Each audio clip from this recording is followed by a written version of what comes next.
And then she said, "Here, take the bread." I said, I said, "Thank you." I said, "That was embarrassing." It was. Hi, and welcome to House of Tristina TV. Let me give you a little bit of a backstory on me growing up as a child so you can understand who this lady is. The queen of manifestation and why I'm as powerful as I am. So first things first, why I'm going to be rich and successful and famous and people are going to love me, it is inevitable. I've known this since I was a child, so you need to cope with it. Okay? Does she look like she was ever going to take somebody's shit? To be clear, yeah, y'all know that one's me. And you think she was going to have this baby and be cool with that? In case you don't know, my baby's missing, but nobody gives a fuck about that. Let's go back to the other thing. Okay, one more for the road because, like, get the heck out of here. This baby's cute. I made that. I did that. Honorable mention, but I'm only showing you him because he is currently on the run with my child across this country. So if you come across somebody that looks like this and is going by Ronald, Aunt, Leo, or any of the other names, can you call me and tell me where my baby is? Hey, gorgeous. So anyway, that little girl grew up into this woman. And right now I look a little crusty because I live in my car. I have to do my nails in my car. I'm a little broke because I live in my car. So people think that they don't got to give me no money for the business that I do. But I sit on here and I do business. It's 3:33 on the clock, by the way. But right here, right now, I am Tristina Kardashian, okay? So back to why it's inevitable for me to be famous and what this has to do with my grandmother and all of this shit. 3 important factors. I never knew hunger. I never knew homelessness. I never knew uncertainty as a child, okay? Very, very privileged. Now, I went through a lot of other shit in my childhood, but those things, all these crazy people that raised me made sure that we was fed, we had a roof over our heads, toys, and all that other shit. And as far as uncertainty, we were some very strict kids. I knew there was going to be some presents under that tree, okay? Come hell or high water, niggas was going to make it happen. Let's talk about that. So, I got a good education. I was independently driven for all the goals you see in my life because I don't do what people tell me to do. So I always just keep constantly changing up and doing a bunch of other things because every time somebody tells me to do something, I'm like, no. And I've taken a lot of free courses. So if you're trying to understand all the things that I know, baby, I don't even remember half the courses that I took to learn some of the things I took because I am a loner. And I can spend literally months and years by my fucking self, okay? And see people on a random whim. Okay, so you see this? When we were on the live stream earlier, and we're talking about these type of things that are going on, how I want to transition stuff and this and that and etc. That is called working at a level most people will never be able to do.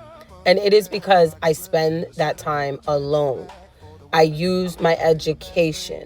Okay, back to this lady. They cute, she cute. Fuck her. Anyway, that lady was the mother of my father who made sure that we still did shit like this. She's also the sister to this man. If you don't know who this man is, you're probably really, really young for a lot of this conversation. Okay?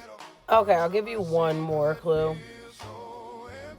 Okay, so that's my uncle that I talk about that put the whole family on. He was kind of like hitting the lottery for my family. All right, boom. So anyway, moving on. Now, because I want to live off my name. All right, so grandparents, right? Dad's side, lottery people. My grandmother brother done hit the lottery with his left hook. Okay? My pop, hard-working, blue-collar man, get up, sun down. He go to work 7 o'clock in the morning. Like, it depends as he got older. So it was 4 o'clock, then it was 7 o'clock. Shit got a little different. But anyway, lottery people. Okay? So they love playing the lottery, you know, et cetera, lining up numbers, all these things. All right? Mom's side. Very financially literate. I will say I learned a lot about like what the importance of saving money in stocks and things like that. Okay. Dad, blue collar. Mom, very financially resourceful. No offense, Tam Tam. Tam Tam is like her daughter. She don't hold down jobs because once something gets in my way, I got to get the fuck. One of the things is her health, obviously, now in later years. However, my mother is extremely financially resourceful. First of all, she taught me how to scam my daddy before. Like, come on. So now that's how you create me, right there. Hardworking 9-to-5 man and a girl, you better go walk this person's dog and go take out this person's cat and go do this and this and this and sell this and we're crafting this to do on a Wednesday to make on here. And like grew up with that between her and her mom. I've had a lot going on, okay? Then I also have a stepmother and a stepdad that are huge parts of my upbringing, childhood, how my parents ended up and all of that, etc. My stepmom and my stepdad, Taurus, Gemini. My stepdad, Aries, Taurus, Cusp. My stepmom, Gemini, Taurus. Dad, Libra, mom, Pisces, Scorpio, Gemini, grandmother's a Scorpio, dad's a Gemini, Scorpio, and I have no idea what my pappy Fagan is. My grandmother's a Scorpio. Okay. Why is that important? Come on, you tell me who was failing out of that. No matter what, You tell me who ain't going to get it. I don't know Lazy.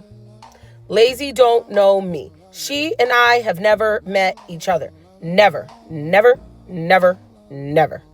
Does this look like a lazy man? That's when my pop come home looking like from work. I don't know what y'all grandfathers look like coming home from work. That's what my pop come home looking like from work.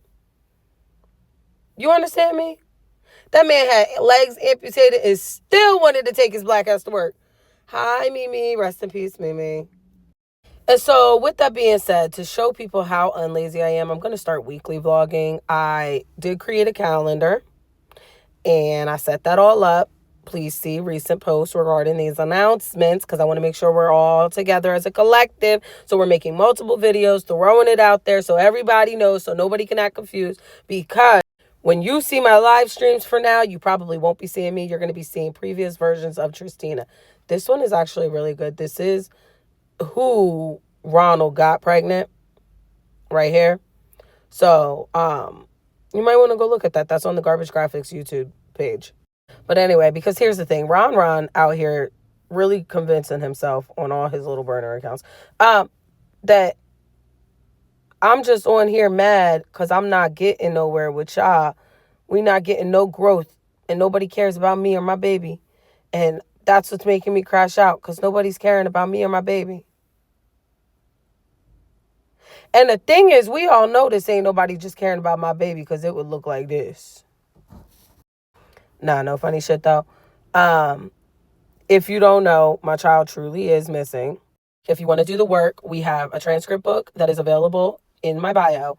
Our next custody hearing is at the end of the month, and we also have the appellate hearing for the original order. I will be releasing the briefs that come with that as well. And so if you want to get the book and start reading through some of the transcripts, reading some of the things I'm wearing to court, getting caught up with everything, so that you can pay attention leading up when we discuss certain like facts that are going to happen. I have to read through the briefs live. I got to do a bunch of shit. You'll see it on the calendar, but if you're trying to get in front because you're not lazy, just go get the book, save it, get your email and all that so you already know you got it for the night that you pop in and we in the middle of talk about something and you ain't got the $15 then. You got the $15 now. You might want to go do that. And I know y'all might, because it's still the beginning of the month and your second paycheck coming in. So, yeah. So you can go get that book.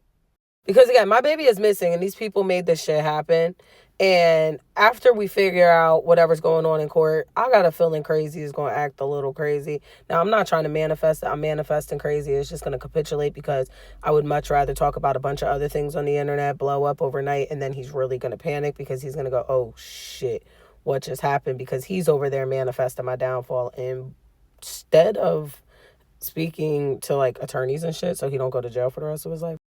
But back to this lady, the woman who taught me how to manifest. My grandmother used to whine and complain about all kinds of shit, bro. And I promise you, solutions just came. You know why? Because all the people around her loved her and would pray that she would shut the fuck up. But no, seriously, I believe in asking you shall receive. And I am trying to manifest the money from the universe that is going to get me to knock these things off my list. And I know y'all not doing the Cash App. It's right there because you're on it. Anyway. Embarrassing. What's up? Yeah, I didn't have money for it. And I don't like putting milk in my car.